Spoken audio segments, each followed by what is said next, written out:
할렐루야. 어떤 교회의 목사님께서 큰 고민에 빠졌습니다. 다른 거 아니고 이 목사님의 아버지가 하필이면 가장 앞자리에 앉아서 매 예배 시간마다 구벅구벅 졸고 있는 겁니다. 그 연애가 안 되는 거죠. 설교하다가 아버지 보면 갑자기 긴장이 되고 또 어떻게 해야 될지 모르겠습니다. 그래가지고 부탁을 했어요. 아버지, 제발 좀 예배 시간만은 졸지 말아 주십시오. 그러니 아버지는 능청스럽게 하시는 말씀이 네가 안 재우면 안 되느냐? 네가 안 재우면 안 되느냐? 할 말도 없어요, 사실. 그래서 머리를 썼다고 합니다. 자기 아들에게, 아버지 목사님이 자기 아들에게, 할아버지에게는 손주가 되겠지요. 네가 할아버지 옆에 딱 앉아 예배를 드리면서 할아버지가 졸만할 때에는 네가 깨워라 무조건. 그렇게 깨워만 주면 내가 한 주에 1,000원씩 너에게 돈을 주겠다. 아들이 신났어요. 한 시간 예배, 어차피 드릴 예배 할아버지 앞에 앉아가 할아버지 졸만하면 탁 다리를 또 꼬집기도 하고, 뭐 귀여운 손자에 의해가 할아버지는 잘 수도 없고, 그렇게 예배를 몇 주 드렸는데 성공했어요. 아주 은혜롭게 조시는 아버지가 졸지 않았어요. 근데 몇 주가 지난 다음에 또다시 문제가 생겼는데 할아버지가 또 주무십니다. 근데 손자는 전혀 할아버지를 깨우지를 않습니다. 하도 이상해서 불러가지고 아들에게 물어봤습니다. 야, 너 요즘 왜 할아버지 조실 때 안 깨우니까 고개를 푹 숙이고 대답을 안 해요. 무슨 일이 있나 말해봐라. 그러니까 주머니에 딱 손을 넣더니 1,000원짜리를 내어가지고 이번 주에는 도저히 양심이 길러서 못 받겠대요. 그리고 목사님에게 내줍니다. 야, 말은 해라. 무슨 일 있냐니까 사실 할아버지가 자기 안 깨우면 2,000원을 주기로 해요. 자기가 2,000원 받고 안 깨웠답니다. 여러분, 이 문제를 어떻게 해결해야 할까요? 오늘 설교의 제목에서 답을 찾을 수 있습니다. 성령이 답이에요. 성령 받아야 안 자지 다른 거 없어요. 아무리 돈 주고 깨워봤자 해결이 안 되는 거예요. 인생의 근본적인 문제의 해결은 성령에 달린 거예요. 신앙생활도 마찬가지예요. 신앙생활 근본적인 문제는 성령을 받아야 해결이 됩니다. 성령 받고 나면 예배 시간에 자라고 해도 안 자요. 안 자는 것이 아니라 못 자요.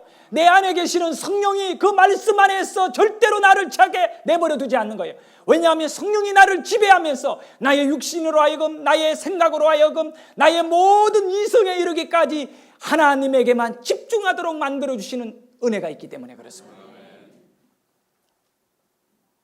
목회자들은 교회에 대하여 누구나 하나님의 이 귀한 교회가 부흥하기를 원합니다.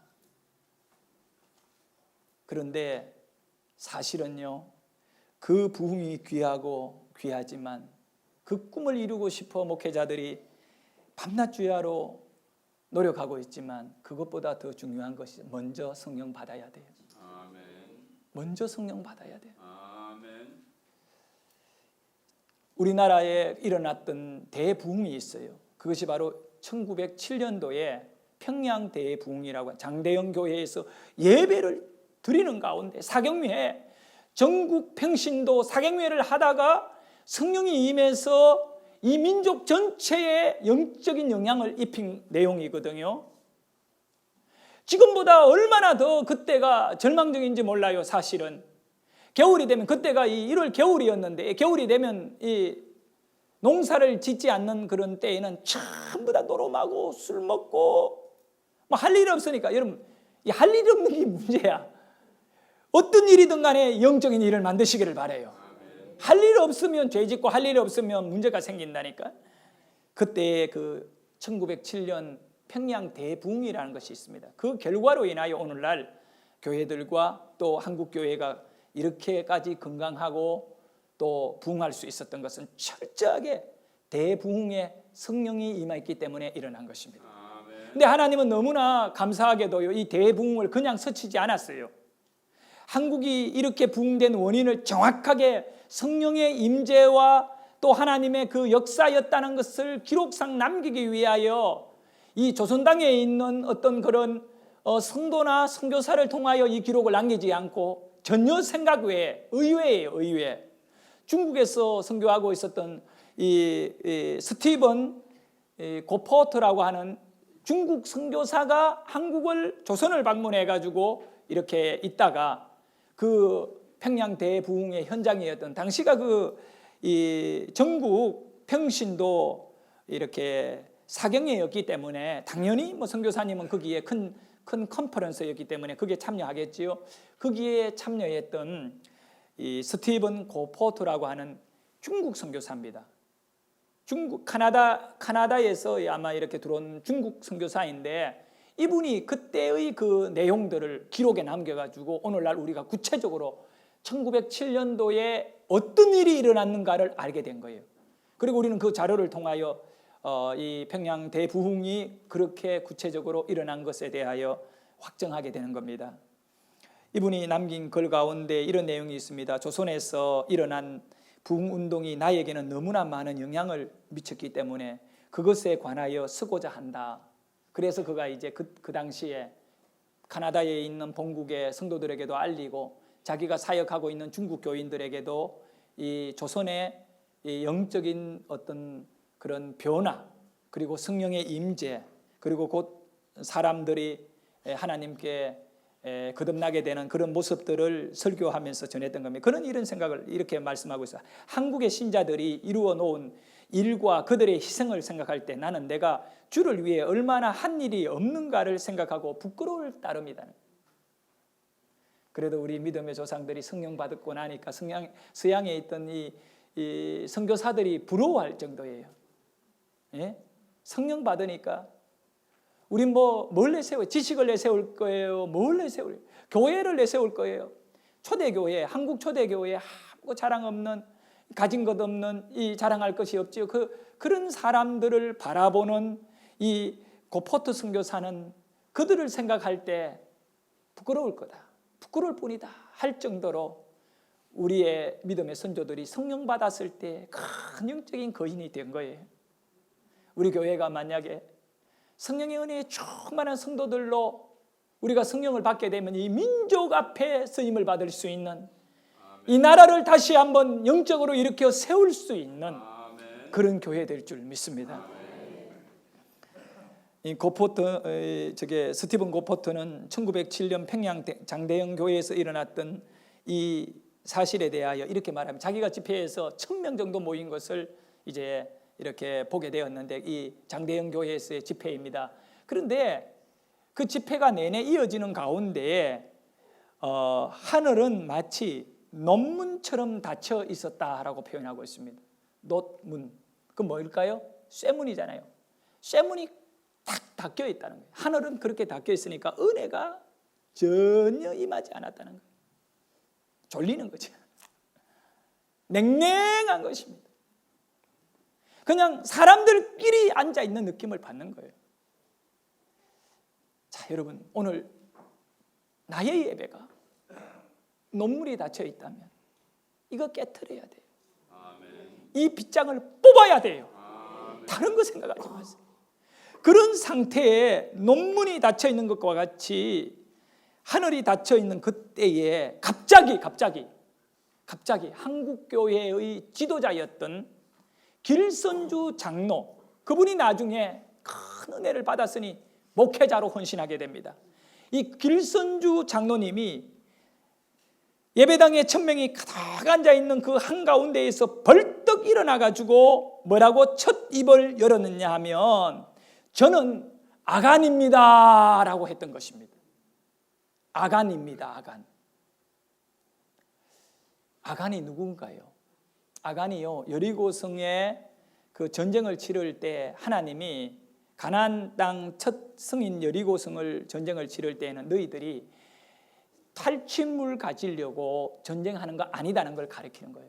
그래서 그 여리고성은 하나님이 이 이스라엘 백성들에게 앞으로 영원토록 축복의 땅으로 주실 가나안 땅의 첫 성읍 여리고는 완전히 너희들이 가지지 마라, 완전히 멸하고 끝내라고 했지만 그걸 어기고 거기에서 금덩어리와 그 다음에 비단과 좋은 것들을 다른 동료들이 열심히 전쟁하고 있을 동안 이 아간은 그거를 훔쳐가지고 땅을 파고 묻어둔 거야. 나를 위하여 아간이 그렇게 했던 거예요. 그 일로 인하여 하나님은 그 다음 아이성을 공격했을 때 그 전쟁에서 이스라엘 백성들이 수십 명이 죽게 되고 큰 숫자를 데리고 올라가서 작은 숫자인 이 아이성에서 대패를 하게 되는 거예요. 그 장본인이 바로 아간입니다. 그래서 이 길선주 이 장로님이 뭐라고 고백하느냐 하면 나는 아간입니다. 나 때문에 하나님께서 축복을 이 자리에 하지 않고 있습니다. 내 문제입니다라는 거예요. 내가 지금 하늘의 논문을 지금 그릇 잠그고 있다는 거예요. 이 공동체가 은혜를 받지 못하는 것은 내가 죄인이었기 때문에 그렇다는 거예요. 그냥 예수 믿는 사람에게 당신 죄인이요 아니요? 그럼 저 죄인 맞아요. 이거 아니에요. 길선주 장로님은 지금 하늘의 이 문이 왜 닫혔는가를 분명히 알고 있었어요. 그것이 구체적으로 그는 나 때문에 하나님이 우리를 축복하지 못하고 있습니다라고 말한 다음에 입을 열었습니다. 나는 1년 전에 나의 친한 친구가 임종을 하면서 그 돈이 많은 부자였어요. 그 친구가 자기의 전 재산을 믿을 만한 길선주 성도에게, 그 사람이 교인이었기 때문에 믿고 그 당시에 여자들이 이 재산을 잘 정리를 못하니까 그 미망인에게 제대로 손해보지 않도록 전 재산을 정리할 수 있는 이거를 유언으로 남기며 길선주 장로님에게 부탁을 한 거예요. 믿고 부탁했는데 이 길선주 장로님이 그걸 정리하다가 보니까 돈이 막 어두운 돈이 너무 많은 거예요. 그래서 그 당시로 $100, 이건 엄청난 돈이에요. 100년 전에 108년 전에 $100 같으면 이 큰 돈이에요. 그 정도의 돈을 갖다가 영어로 in my pocket 한 거예요. 서리슬쩍 묻어버린 거예요. 먹어버린 거예요. 꿀꺽 삼킨 거예요. 아무도 모르는 거예요. 근데 예배를 드리다가 이 가슴이 미어지는 거예요. 내가 이런 죄를 짓고 있는 이 못난 사람이 교회 지도자로 되어 있는데 이 집회에, 이 교회에 은혜를 하나님이 주시겠느냐 이거예요. 그러면서 눈물을 흘리면서 내가 아간이니 나 때문에 지금 우리가 은혜를 못 받고 이 민족이 은혜를 못 받습니다. 통곡하며 내 지은 죄 용서함을 받기를 원하고 내 모든 것 다 정상으로 잘못된 것을 돌리겠습니다. 떼먹은 거 다 갚겠습니다. 통곡을 하는데 그 순간에 하늘의 논문이 열렸대요. 할렐루야. 도저히 인간으로는 열 수 없는 그 문이 열리면서 그 자리에 성령이 임했는데 여기저기서 통곡의 울음소리가 나오는데 어떤 분은 벌떡 일어나더니 자기의 말할 수 없는 죄를 고백하기도 하고, 이거는 그 순간에 이 고포토 목사님이 뭐라고 말하냐, 마치 그때는 지옥의 뚜껑이 열린 것 같았습니다. 여러분, 죄인들이 가득한 지옥에 뚜껑이 열려버렸으니까 이제 이 죄인들이 죄를 고백하고 막 튀어나오는 거예요. 할렐루야. 그 순간 장애물이 그치고 거룩하신 하나님의 임재가 느껴졌고 여기저기에서 죄의 고백과 회개의 울음소리가 교회를 가득 채웠다라고 이렇게 고백했습니다. 그리고 우리나라가 이렇게 영적으로 많이 부흥할 수 있었던 것은 전 세계 모든 신학자들이 공통적으로 얘기가 있어요. 하는 얘기가 있는데 그것이 뭐냐면 한국 교회 성도들의 새벽 기도라고 딱 정의를 내려요. 전 세계적으로 새벽에 공적인 예배를 만들고 그렇게 간절히 기도하는 교회는 대한민국밖에 없고, 그리고 이 대한민국 사람들이 해외로 나가서 교회를 다 세워요. 중국 사람들이 나가면 중국집을 세우고 짜장면집 세우고, 일본 사람들이 해외로 나가면 스시집을 만든대. 한국 사람들이 해외 나가면 김치집을 만드는 게 아니에요. 한국 사람 뭐 만들어요? 교회 세워요. 교회 세운다니까요. 여러분 그거 믿습니까? 교회를 그냥 세워놓으면 그게 무너지거든요. 그런데 그 한국 사람들이 단 몇 명이 모여 있더라도 새벽에 나가서 기도하는 거예요. 내가 알고 있는 미국의 교회는 10명이 안 돼요. 10명이 안 되는 작은 교회인데도 새벽 예배에 한 4명이 모여가 기도해요. 목사님, 사모님, 그리고 교인 한 2명, 많이 나오면 3명. 우리가 갔을 때는 또 한 2명 정도. 저희들이 그 미국에 있을 때 그 교회에 이제 집이 가까워가 새벽 예배 나갔거든요. 나가면 한 7명이 돼. 전교인이 10명인데 매일 새벽에 한 7명씩 모이니까 목사님이 막 힘을 얻어가 얼마나 열심히 설교하는지. 크고 작은 교회 할 것 없이 한국 교회는 새벽을 깨우고 있어요. 근데 이 고포터 목사님이 새벽 예배의 시작을 세계에다가 그 당시에 알려줘 100년 전에 글을 남겼어요. 조선교회의 새벽 기도가 공식적으로 시작하게 된 것은 그로부터 몇 달 후인, 그러니까 1907년도에 평양 대부흥이 이제 연초에 일어났어요. 그러고는 9월 달이답니다. 1907년 9월 길선주 장로가 평양중앙교회의 목사가 된 후에 시작되었습니다. 그는 매일 아침 4시 30분에 저게 모여서 기도할 것을 제안했던 거죠.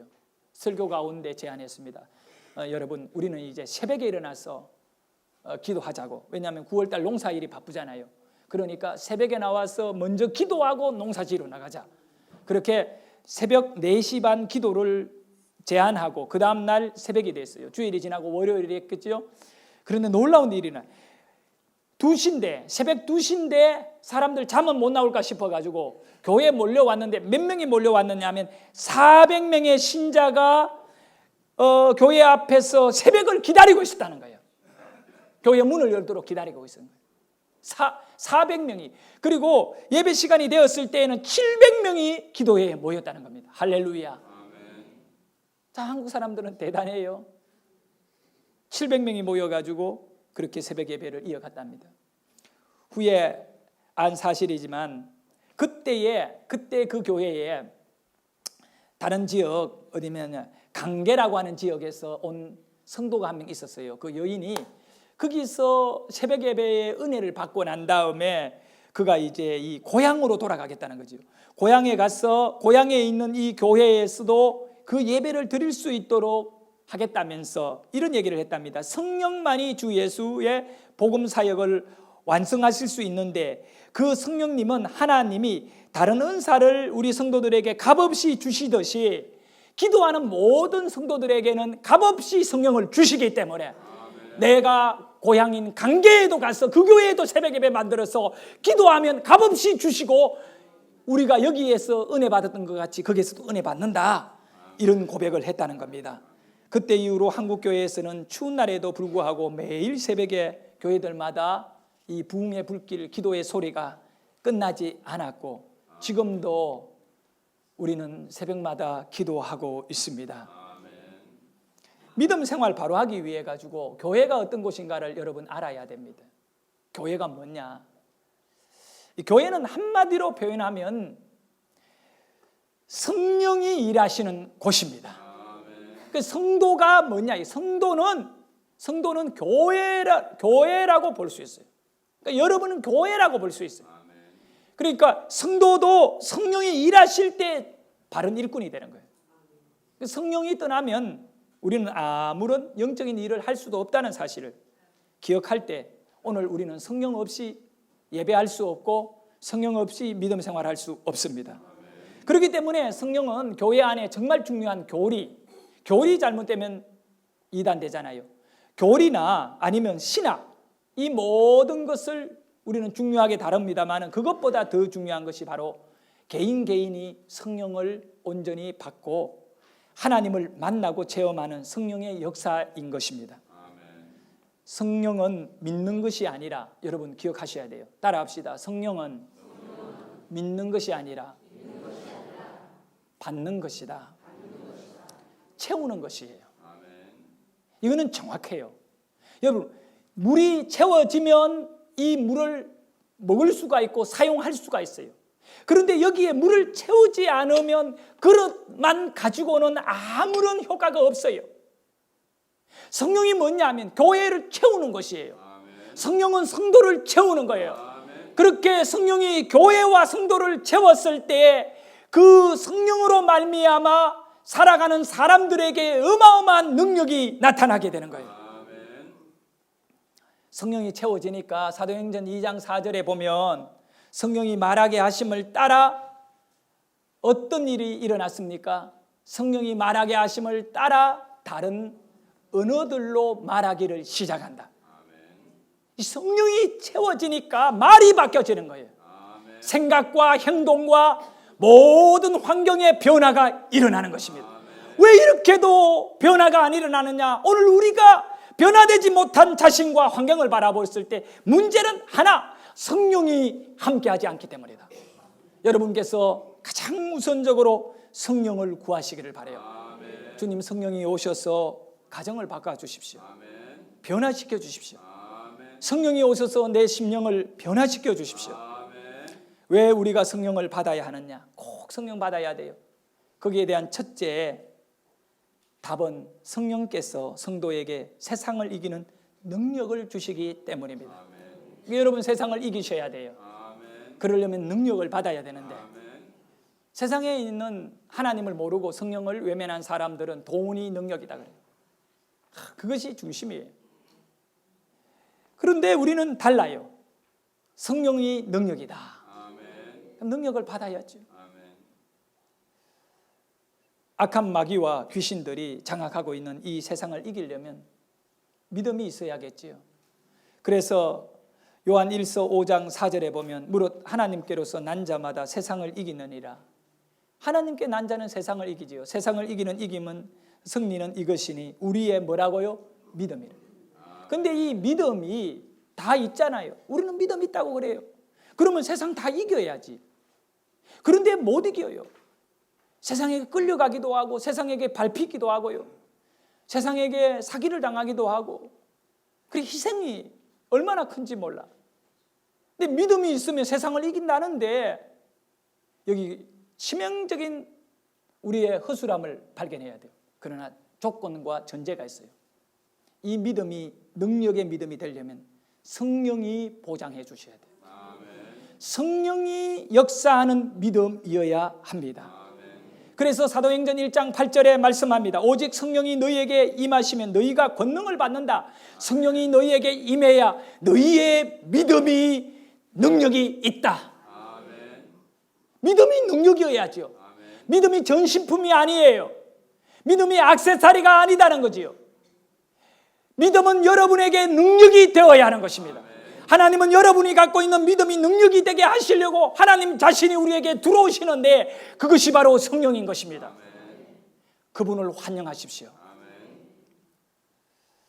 사도행전 2장 36절에도 이런 말씀이죠. 너희가 십자가에 못 박혀 죽인 이 예수를 하나님이 주와 그리스도가 되게 하셨느니라. 얼마나 성령이 능력인지 몰라요.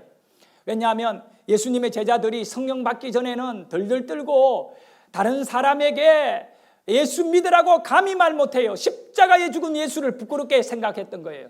그런데 성령을 받고 나니까 그들이 예수를 십자가에 죽인 그 장로들과 그리고 종교적 지도자 제사장들 앞에 나가서 당당하게 말합니다. 당신들이 십자가에 못 박아 죽인 그 예수가 바로 주이다. 우리의 구주이고 우리의 주인이고 그가 바로 하나님이시다. 할렐루야. 이거는 뭐 엄청난 얘기예요.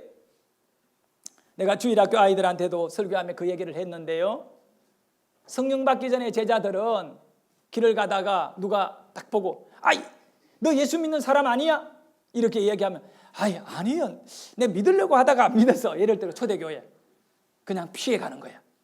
아 옛날에 믿었지 뭐 이런 식으로 두려우니까. 그러나 성령 받은 이후에는 너 예수 믿는 사람 아니야? 묻기도 전에 먼저 다가가서 당신 예수 믿어요. 당신 예수 믿어. 할렐루야. 그게 성령이 답이에요. 우리는 이 답을 갖고 사는 자가 되어야 돼요.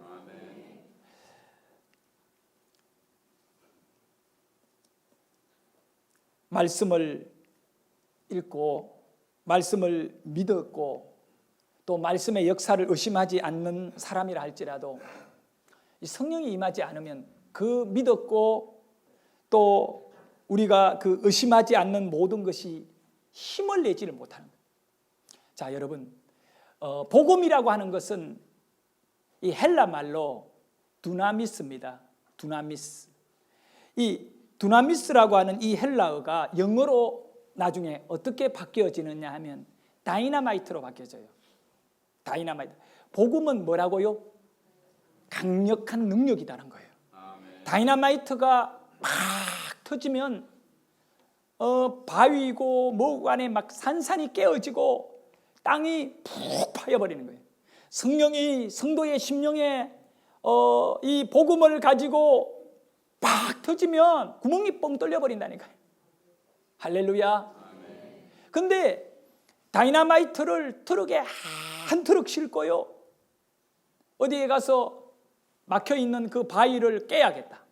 그러면 다이나마이트가 있으니까 바위가 깨져요? 안 깨져요? 아니요, 안 깨져요. 언제까지 안 깨져요? 불을 붙이기 전까지 안 깨져요. 다이나마이트가 아무리 크다 할지라도, 핵무기가 아무리 크다 할지라도 여기에 불씨가 들어가야 폭발해요.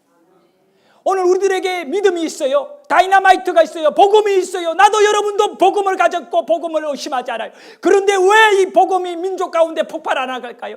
왜 세계 가운데 폭발 안 하고 왜 능력이 아닙니까? 성령의 불씨가 임하지 않았기 때문에.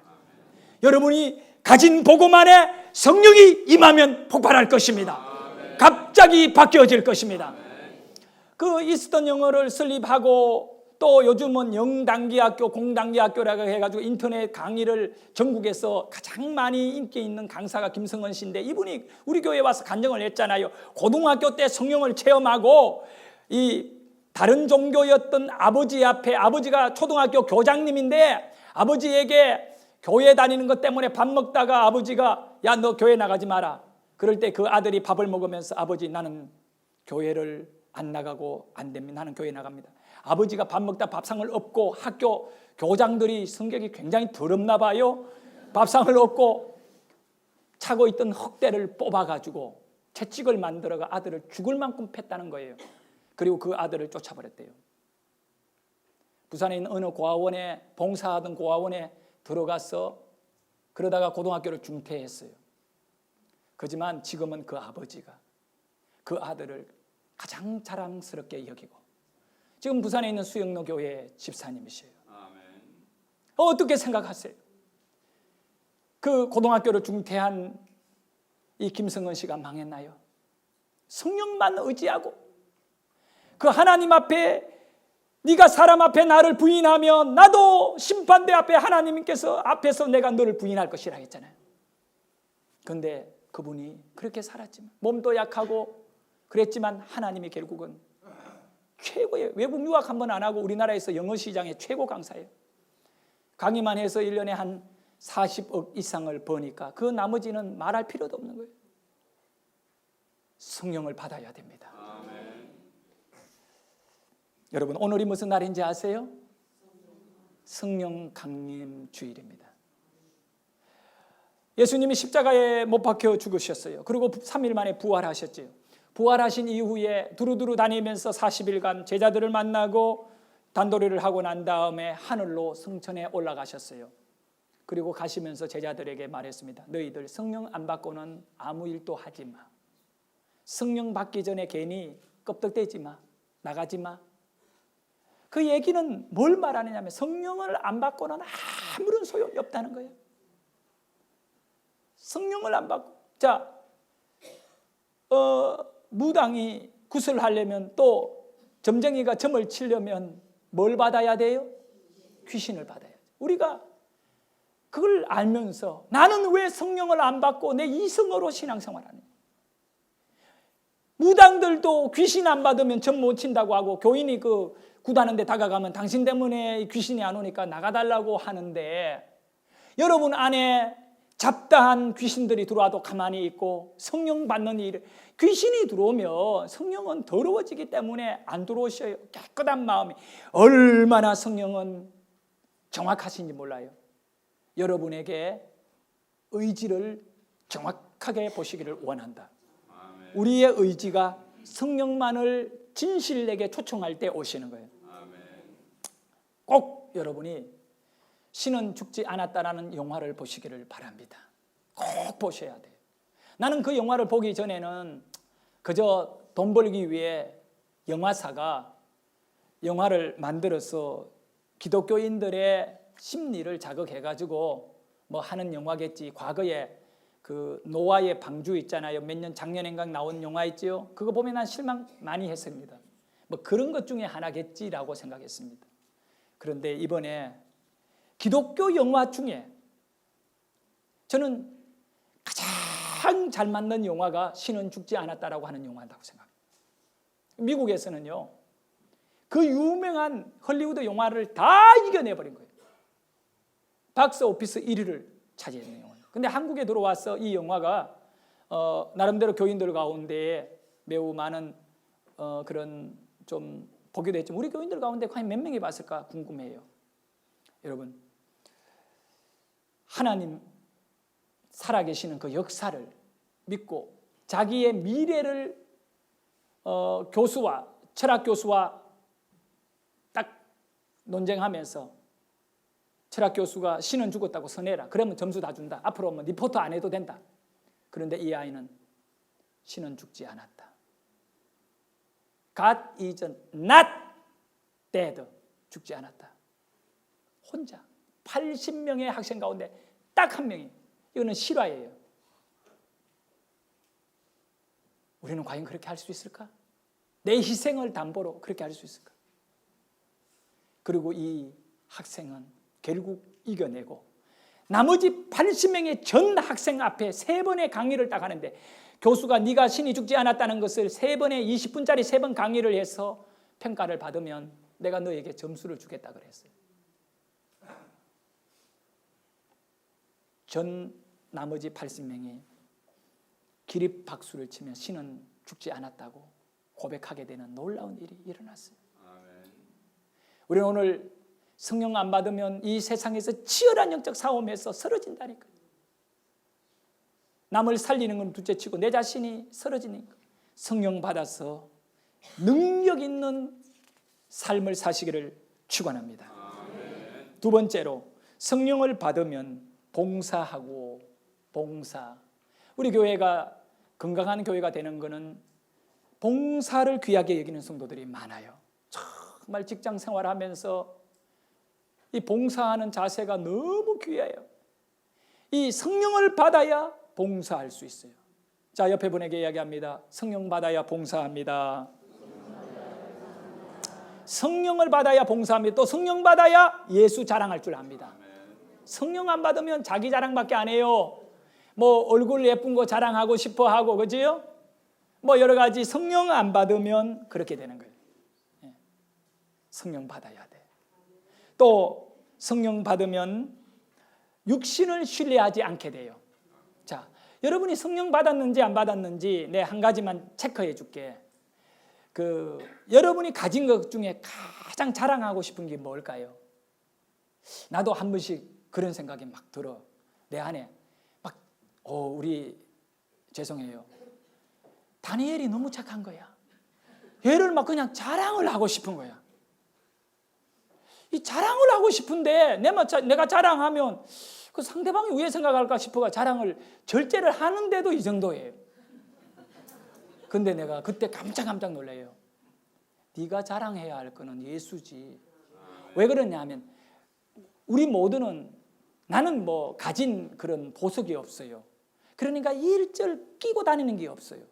근데 우리 교인들 가운데는 예쁜 보석들 끼고 다니잖아요. 아마 그 사람이 가진 것 중에 최고 좋은 걸 거야. 맞지요? 아닌가? 자기가 가장 좋은 옷을 입고 나가고 싶어 하잖아요. 그거. 그 다음에 가장 좋은 이런 보석이나 액세서리 하고 다니고 싶어 하잖아요. 덜 좋은 거는 내려놓아요. 내가 만나는 사람이 누구냐에 따라 더 중요한 거지요. 가장 좋은 거를 자랑하고 싶은데 성령 받은 사람만이 예수님이 가장 좋은 거야. 그 예수를 자랑한다는 건 뭘 의미하느냐면 예수님이 가장 좋은 거지. 가장 좋은 거예요. 예? 여러분, 예수님이 가장. 그래서 이제 여러분이 성령 받았나 안 받았나 확인. 내가 예수를 자랑하고 있느냐? 아니면 다니엘 같은 아들이라 자랑하느냐? 그는 문제가 있어요. 예수를 자랑 많이 하고 그저 그냥 필요해서 약간 하는 건 모르는데 그것만 자랑하고 다닌다면 예수 없거든요, 거기. 그래서 내가 가진 가장 귀한 것을 자랑하고 싶은 것이 우리의 이 본질인데, 내가 예수를 진정으로 가졌다는 것은 성령이 오셔야 가능한데, 이 예수 자랑하는 사람은 성령 가진 거예요. 아멘. 우리 전도에 힘써야 할 이유가 여기에 있는 겁니다. 우리 교회가 회복의 원년이라고 하는 이 올해, 이제 원년이란 말은 앞으로 계속 회복을 이어가겠다는 것입니다.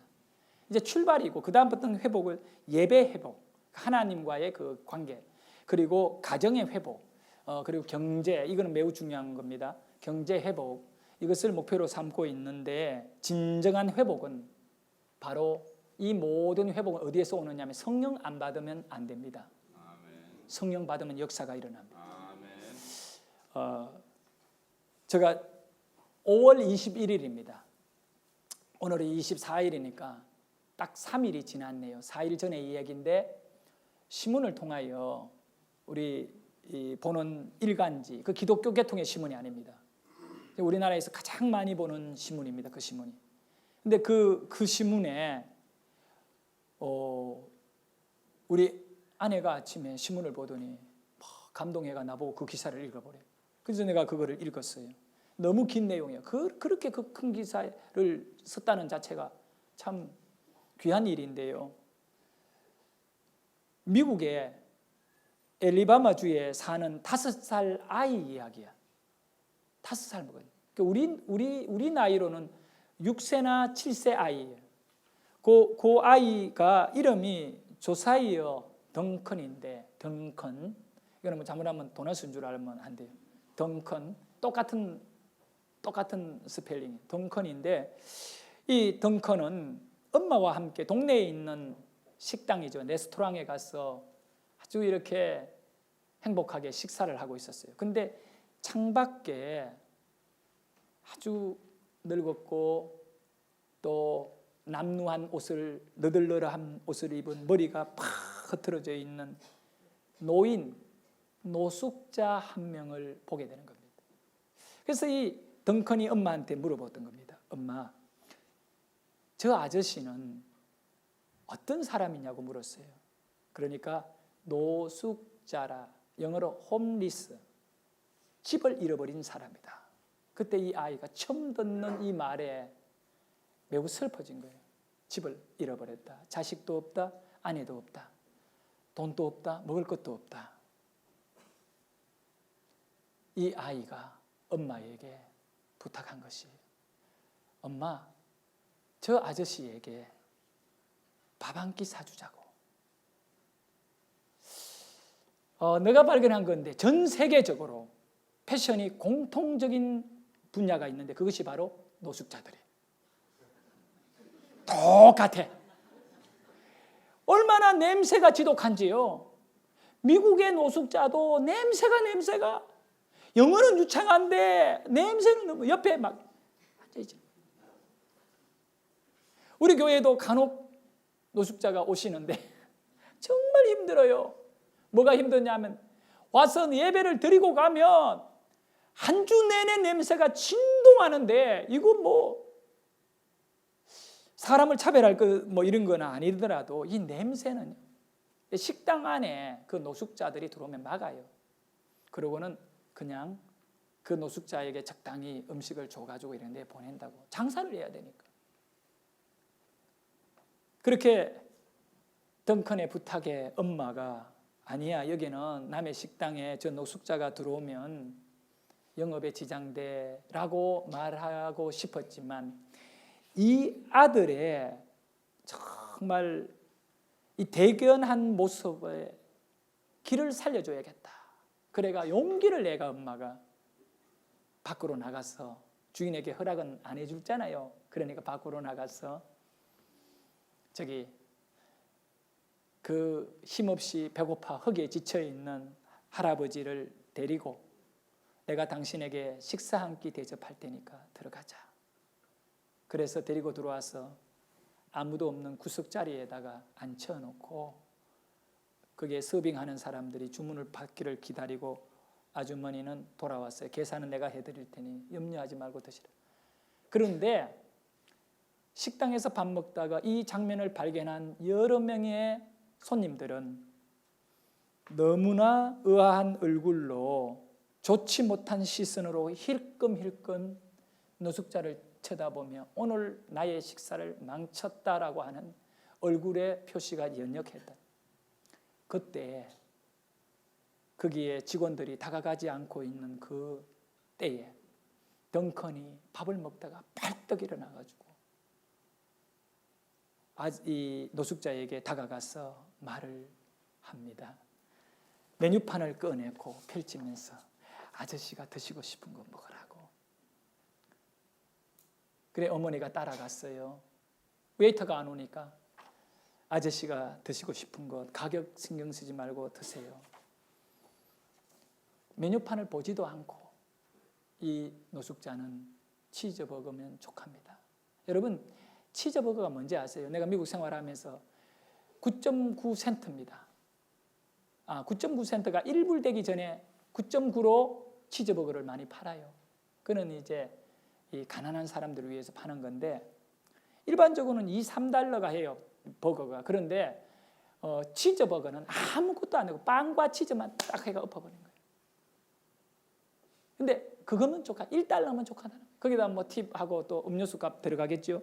그러니까 그냥 치즈버거면 좋게요. 너무 죄송해 하면서 노숙자가 그렇게 얘기하니까 어차피 어머니가 사줄 거니까 그거 말고 정말 드시고 싶은 거 드세요 라고 했어요. 그러니 그러면 베이컨을 좀 먹어도 돼요. 그건 접시 요리거든요. 베이컨을 착 해서 기름에 차차 해가지고 이렇게 썰어 먹고 그 옆에 또 파프리카 야채들이 나오고 뭐 이렇게 하는 베이컨을 좀 먹어도 돼. 오케이, 그거 드시라고.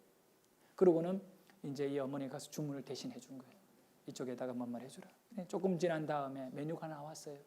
메뉴가 나왔는데 이 노숙자가 그거를 이제 찍어서 한 입을 넣는 순간에 덩컨이 멀리서 지켜보다가 벌떡 일어나가 요란스럽게 애가 할아버지 쪽으로 달려가는 거예요. 그래서 이제 이 기사의 내용이 뭐냐면 영어로 그거를 또 미국에서 나온 기사이기 때문에 영어로도 설명하면서 벌떡 일어나 달려갔다라고 하는 것을 영어로 표시를 딱 런하여 갔다는 거예요. 뛰어갔다는 거예요. 가까운 그 식당 안에서 이 아이가 왜 벌떡 일어나가 그 식당으로 뛰어갔는가? 목사인 나는 알고 있어요.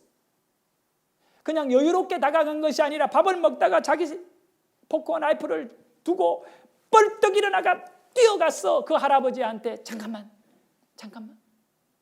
할아버지 드시기 전에 입안에 음식을 넣은 할아버지에게 드시기 전에 하나님께 기도 한번 드리자고. 기도를 드리자고. 할아버지가 먹지도 못하고요. 그러고는 이 아이가 두 손을 모으고 그 작은 입에서 걔가 낼 수 있는 가장 큰 소리로 빅 보이스, 가장 큰 소리로 기도하는데 기도의 내용이 뭐냐면 하나님 아버지 감사하다는 거예요. 하나님 아버지 감사합니다. 이 기도를 첫 번째. 그 다음에 저희에게 많은 축복을 주셨어요. 축복을 주셨어요. 이 아이가 어린아이가 이렇게 기도한 거예요. 그렇게 기도한 다음에 식당에 있던 모든 분들이 식사를 하다가 조용히 이 아이의 기도를 듣게 됩니다. 기도가 끝난 다음에 이 아이가 찬송가를 불러준 거예요. 그 앞에 있는 이 노숙자에게 찬송가를 불러주게 됩니다. 찬송가를 부를 때 이 노숙자가 식당으로 들어올 때 헐끔헐끔 쳐다보던 모든 사람들의 눈에 눈물이 고여가지고 줄줄 흘러내리는데 그때 이분 외에 그 노숙자와 그 엄마와 이 5살짜리 아이 외에 정확하게 기자가 11명이 있었는데 모든 11명 그리고 식당에서 일하는 모든 사람들이 다 눈물을 흘렸대요. 물론 노숙자는 말할 것 없고. 사랑하는 여러분, 이 아이 어린 아이의 마음속에 누가 계시느냐? 성령님이 계신다고 믿어요.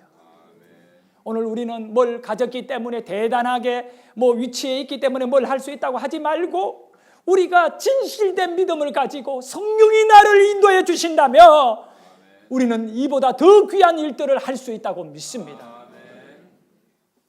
저는 오늘 아침에 시편 51편 11절의 말씀을 묵상했어요. 하나님, 오늘이 성령 강림 주일인데 내 마음에 이 말씀을 내가 다윗과 같이 한번 가져봅니다. 이 시편 51편 11절의 말씀이 뭐냐면 주의 앞에서 나를 쫓아내지 마시고 주님 앞에서 나를 쫓아내지 마시고 내게서 성령을 거두어 가지 마소서. 다윗의 고백이거든요. 우리 안에 계시는 성령을 거두어 가지 마소서. 우리에게 성령이 없다면 우리는 아무것도 할 수 없기에 오늘 우리 모두는 성령을 사모해야 합니다. 이 교회 위에 성령이 임하기를 여러분 기도하시기를 바라고, 기도하는 성도들이 있을 때 닫혀있는 이 나라에 하늘에 논문이 열려질 줄 믿고, 우리 교회에 논문이 열려줄 줄 믿고, 여러분의 가정에 논문이 열려줄 줄 믿고, 내 심령에 논문이 열려질 걸 믿습니다. 우리 같이 기도하시죠.